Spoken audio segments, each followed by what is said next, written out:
பார்க்க பார்க்க படையலை பார்க்க.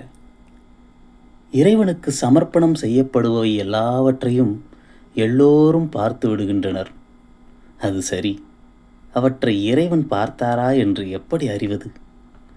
யாசகனுக்கு பிச்சை, அதிதிக்கு தானம், உறவினனுக்கு விருந்து, நண்பனுக்கு சமபோஜனம், இறைவனுக்கு நிவேதனம். யாருக்காக இருந்தாலும் அதை வழங்கும் முன் ஊருக்கே அதை காட்டி காட்டி இதை இன்னாருக்கு கொடுக்கிறேன் கொடுக்கிறேன் என்று கூவி கூவி சொன்ன பிறகு வழங்கினால் ஏற்பது மரியாதையாக இருக்குமா? அல்லது அது முழுமையாகத்தான் ஏற்கப்படுமா?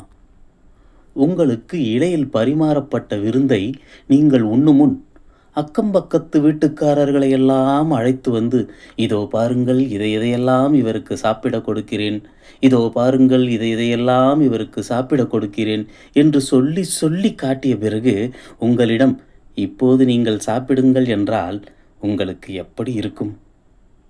இறைவனுக்கும் அப்படித்தான் இருக்கும் என்று ஏன் நம்ப மறுக்கிறீர்கள்?